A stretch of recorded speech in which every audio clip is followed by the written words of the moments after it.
स्वागत है आप सभी का। आज के इस एक्सप्लेनर में हम एक ऐसी तेज तर्रार और केओटिक क्रिकेट कमेंट्री को डिकोड करने वाले हैं जो किसी रोलर कोस्टर से कम नहीं है। इसमें हाई स्टेक स्पोर्ट्स एक्शन के साथ साथ पॉलिटिकल सटायर यानी राजनीतिक व्यंग का एक गजब का तड़का लगाया गया है। आगे बढ़ने से पहले जल्दी से आज का एजेंडा देख लेते हैं। हम शुरुआत करेंगे क्रिकेट और पॉलिटिकल सटाया के मज़ेदार कनेक्शन से, फिर बात होगी रिवेंज वीक की, पंजाब के पावर प्ले कोलैप्स की, एक क्रेजी रन चेस की और आखिर में प्लेऑफ की रेस को समझेंगे। तो चलिए सीधे पहले सेक्शन पर आते हैं, क्रिकेट मीट्स पॉलिटिकल सटायर, जहां इलेक्शन और क्रिकेट पिच का एक अजीब लेकिन दिलचस्प कनेक्शन जोड़ा गया है। इस सोर्स की शुरुआत ही एक बहुत ही अजीब लेकिन मज़ेदार पॉलिटिकल सटायर से होती है। यहाँ एक न्यूट्रल लेकिन व्यंग्यात्मक तुलना देखिए। एक नेता का आम आदमी पार्टी छोड़कर बीजेपी में जाना। मजाक में इस बात की गारंटी मान लिया गया है कि पंजाब की टीम चाहे किसी से भी जीत जाए, लेकिन गुजरात के आगे उन्हें हारना ही है ना, एकदम out of the box connection. और इस बात को कमेंटेटर ने खुद इस कोट के जरिए साफ भी कर दिया है। उनका कहना है कि अगर पॉलिटिक्स से क्रिकेट को जोड़कर देखा जाए तो ये जोक समझ आ जाएगा। मतलब यहाँ किसी का पॉलिटिकल पक्ष नहीं लिया जा रहा है, बस एक कॉमेडी टोन सेट की जा रही है। खेल के विश्लेषण को इतना एंटरटेनिंग बनाने का ये क्या शानदार तरीका है।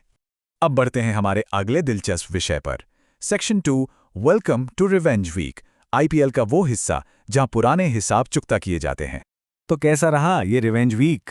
देखिए, मुंबई तो चेन्नई से अपना बदला लेने में नाकाम रही क्योंकि सीएसके ने दोनों मैच जीत लिए, लेकिन दूसरी तरफ कोलकाता और गुजरात ने बाजी मार ली।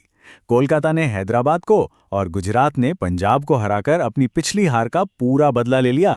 चलिए अब सीधे गुजरात और पंजाब के मैच पे फोकस करते हैं। सेक्शन 3, पंजाब का पावर प्ले कोलैप्स, जहां एक बिल्कुल ही अकल्पनीय बॉलिंग अटैक ने पंजाब की कमर तोड़ दी। अब यहाँ कमेंट्री थोड़ी फैंटास्टिकल और क्रेजी हो जाती है। कमेंटेटर ने मजाक मजाक में सिराज और रबाडा को गुजरात की बॉलिंग लाइनअप का हिस्सा बता दिया। सोचिए, कहा गया कि पहले ही ओवर में सिराज ने प्रियांश आर्य और कूपर कोहली को अरेस्ट कर लिया और हैट्रिक पर आ गए, और फिर छठे ओवर में रबाडा ने एक विकेट मेडन डालकर टॉप ऑर्डर को ही उड़ा दिया। बिल्कुल किसी पैरेलल यूनिवर्स जैसी फीलिंग। इस काल्पनिक लेकिन बेहद आक्रामक बॉलिंग प्रेशर का नतीजा क्या निकला? पंजाब पावर प्ले में सिर्फ 35 रन पर अपने 3 विकेट खो बैठी। ये पिछले 2 सालों में पंजाब का सबसे लोएस्ट पावर प्ले स्कोर था और रन रेट 6 से भी नीचे गिर चुका था। मैच की शुरुआत में ही टीम बहुत बड़ी मुसीबत में घिर गई थी, लेकिन टी20 क्रिकेट में मोमेंटम कब बदल जाए कुछ कह नहीं सकते। एक भयंकर कोलैप्स के बावजूद सूर्यांश शेगड़े ने चमत्कार करते हुए एक ही ओवर में 27 रन जड़ दिए। इस एक ओवर ने पंजाब की गाड़ी को वापस ट्रैक पर ला दिया और गिरते पड़ते उन्होंने 163 रनों का एक सम्मानजनक और डिफेंडेबल टोटल बोर्ड पर लगा दिया। अब आते हैं रन चेज पर। सेक्शन 4, अ केओटिक रन चेज, जहां गुजरात के जीत की तरफ बढ़ने की टेंशन साफ नजर आती है। 163 रन के इस टारगेट का पीछा करने उतरे शुभमन गिल और साई सुदर्शन के कंफर्ट लेवल को समझाने के लिए कमेंटेटर ने एक गसब की उपमा दी है। उन्होंने कहा कि इन दोनों के लिए ये टोटल वैसा ही है जैसे माइकल फेल्प्स के लिए स्विमिंग पूल या उसेन बोल्ट के लिए रनिंग ट्रैक। मतलब बिल्कुल अपने होम ग्राउंड जैसा फील, कोई टेंशन ही नहीं। हालांकि नैरेटिव के हिसाब से गिल इस पारी में जल्दी आउट हो जाते हैं, लेकिन साई सुदर्शन यहां एंकर का रोल प्ले करते हैं। उन्होंने एक जबरदस्त और बेहद क्रूशल हाफ सेंचुरी लगाई और एक छोर से इनिंग्स को बांध कर रखा, जिससे गुजरात इस मैच में मजबूती से बनी रही। लेकिन कहानी में ट्विस्ट तो आना ही था। जैसे ही सुदर्शन आउट हुए, गुजरात का मिडिल ऑर्डर पैनिक करने लगा। टेंशन एकदम अपने पीक पर। आखिरी ओवर कौन डालेगा जब जीतने के लिए 11 रन चाहिए हों? ये वो पल था जहां सबकी सांसें थम गई थी। और लीजिए, यहां कमेंट्री में एक और माइंड ब्लोइंग क्रॉसओवर होता है। कमेंटेटर के अनुसार ये आखिरी ओवर स्टॉइनस डालने आते हैं और सामने क्रीज पर कौन है? अरशद खान और वॉशिंगटन सुंदर। ये इमेजिनरी सरियल लाइनअप इस मैच के क्लाइमैक्स को और भी ज्यादा मजेदार बना देती है। मैच बिल्कुल आखिरी सांसों पर था। आखिरी 2 गेंदें और रन चाहिए 3। तभी वॉशिंगटन सुंदर को मिलती है एक फुल टॉस और वो लगा देते हैं एक जोरदार छक्का। गुजरात की इस थ्रिलिंग जीत के साथ पंजाब को झेलनी पड़ती है लगातार दूसरी हार्ट ब्रेकिंग हार।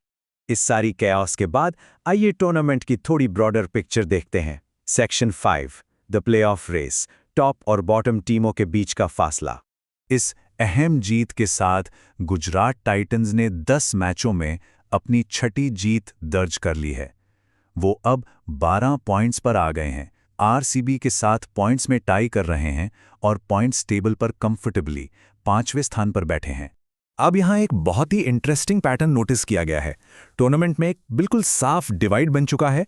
टॉप की 5 टीमें लगातार आगे बढ़ रही हैं, जबकि बॉटम की 5 टीमें पिछड़ती जा रहे हैं। मुकाबला अब बेसिकली इन्हीं टॉप टीमों के बीच सिमट रहा है।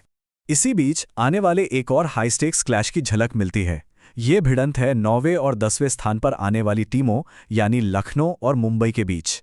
और सबसे बड़ी बात, अगर मुंबई ये मैच हारी तो उनका एलिमिनेशन एकदम पक्का है।